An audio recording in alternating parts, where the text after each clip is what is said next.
Los años 20 fueron los grandes años del siglo XX, los años maravillosos. 2 décadas fueron maravillosas, la de los 20 y la de los 60. Otro día hablamos de las maravillas, de todas las maravillas de la década de los 20, pero hay una muy importante que se vivió en Yucatán, que fue el advenimiento de un político notable, que fue Felipe Carrillo Puerto.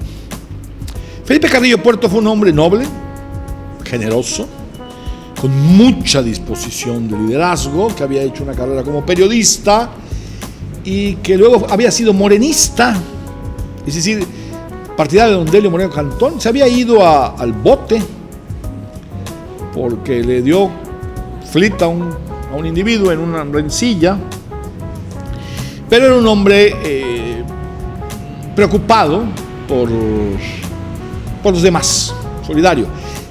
Quiero decir que la gran aportación histórica de Felipe Carrillo Puerto es el discurso social o de izquierda. No digo revolucionario, porque la revolución es la utopía, es proponer lo que no se puede hacer. Pero sí, Yucatán fue y sigue siendo profundamente conservador.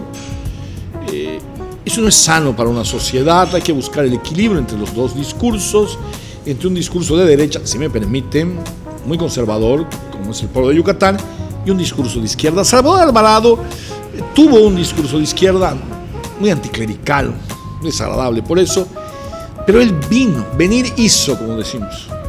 No era gente nuestra.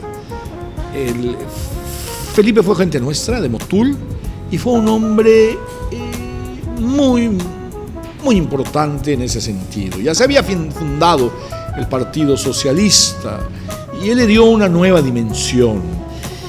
Tuvo otra aportación muy importante, fue muy feminista. Yucatán es un pueblo feminista y ese es otro de sus aciertos. Poca gente sabe que Felipe Carrillo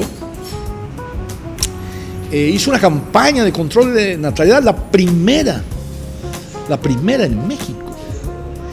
Eso dio lugar a que Vasconcelos, que era el secretario de Educación, se medio horrorizaba. No era el Vasconcelos del final de sus días, que admiró a Hitler y que fue muy, muy católico, sino era el Vasconcelos brillantísimo, de secretario de Educación, que transformó la educación en México.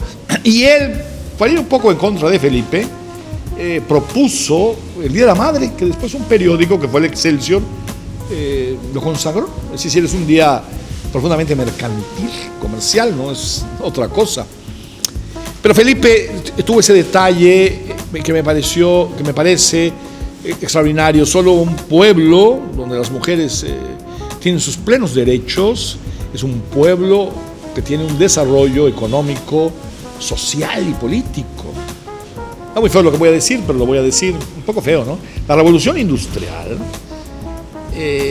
permitió que las mujeres trabajaran, y ahí nos demostró que la importancia de liberar la fuerza del 50% de la población.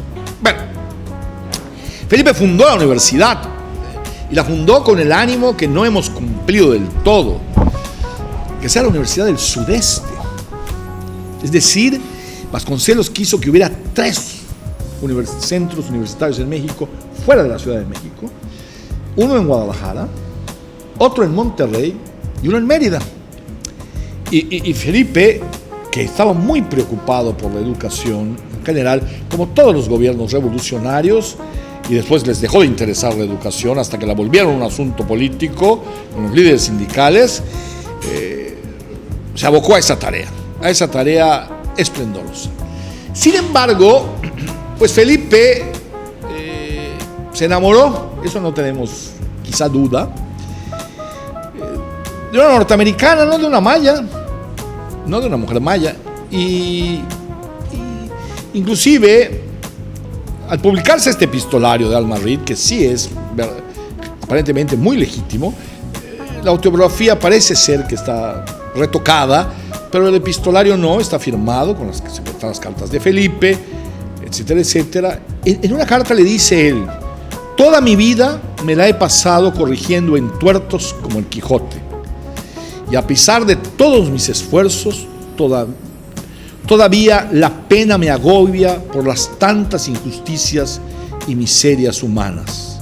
Pero más apenado estoy cuando veo mi impotencia para aliviar tantos males. Pero luego le dice, ya no me interesa eso. Me interesa solamente hacerte feliz. Los héroes, el modelo del héroe que nos propone Occidente son tres. Oriente tiene otros, la sabiduría, etcétera, etcétera. Hay otros valores importantes en el otro lado del mundo, pero Occidente nos propone en términos generales a tres. Aquiles, el hombre que quiere perpetuar su nombre como una forma de supervivencia. Héctor, un poco dibujado también, retocado, porque en la Ilíada de Héctor no fue víctima de la soberbia, más que del deseo de morir por su ciudad, pero tiene ese ángulo, ¿no? Sale él a pelear con este semidios Aquiles y, claro, se aleja de las murallas y lo matan, pero da la vida un poco por su ciudad, por sus congéneres. Era el hijo de Príamo, el rey de Troya. Y el tercer modelo, el gran modelo, es Jesucristo, Jesús de Nazaret, que muere por todos, por los que conoce, por los que no conoce y por los que vendrán. Felipe Carrillo no es un héroe. Felipe Carrillo muere por irse. Estaba saliendo de la ciudad, estaba yendo al oriente y estaba yendo a casarse, aunque se ponga en tela de juicio un poco, con esta mujer Alma Reed, cuyo verdadero nombre era Alma Prescott Sullivan, a quien le habían hecho la canción La Peregrina, un canto al adulterio, porque Felipe era casado. Hizo aprobar unos días antes una ley donde se podías divorciar sin que lo subiera la otra parte. ¿Sí? Entonces él es víctima, parece ser, de una trama de la que se ha documentado algo, en la cual le quitan el rotor al motor de la lancha donde se estaba yendo, regresa, lo toma Ricardes Broca y lo mata inexplicablemente. Se ha hablado de que unos empresarios que le dieron dinero. Nunca se ha probado esto. Sí se ha probado un poco, y yo soy testigo, porque en el Cuyo vivía hasta los 80 alguien que fue parte de esta trama y con el que yo hablé, que fue víctima de una celada. Pero él se estaba yendo. Él no da la vida por los demás. Jesucristo no se fue, Héctor no se fue, Aquiles no se fue a ningún lado. Es un personaje trágico, que vive una tragedia, que ciertamente es sacrificado, pero no es sacrificado porque se entregue, al contrario, es sacrificado porque corre. Si él se hubiera, y no corre por cobarde, no estoy diciendo eso, si él se hubiera quedado, posiblemente Ricardes Broca no hubiera hecho nada. O sea, le hubiera ganado a Ricardes Broca frente a frente. Ricardes Broca tenía un puñado de hombres. Felipe tenía un arraigo tremendo. Siempre me he preguntado dónde estaban los miles de afiliados de la Liga Central de Resistencia del Partido Socialista que no salió a gritar por él a la calle. El único que alzó la voz en su favor fue don Carlos R. Menéndez González, que le mandó un telegrama al señor Malpica del dictamen de Veracruz para que hablara Adolfo de la Huerta y medio frenaran a este tal Ricardes Broca. Y a pesar de ese salvoconducto, mataron a Felipe, mataron a sus hermanos, a sus acompañantes, a don Manuel Zunza, un hombre también notable que pudo haber corrido, y le dijo a Felipe, dice la leyenda, me quedo contigo, que era el alcalde de Mérida, el periférico lleva su nombre, y me quedo contigo, y si me matan, pues yo me quedo. O sea, es esa noción de la nobleza.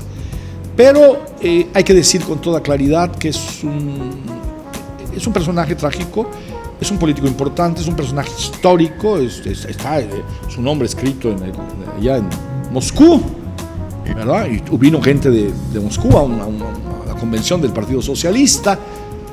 Se dice que Plutarco Elías Calles había pensado en él para ser su presidente, que era muy radical en sus discursos aquí en México, aquel famoso discurso, que fue zapatista, pero yo creo que no llega a ser un modelo de héroe.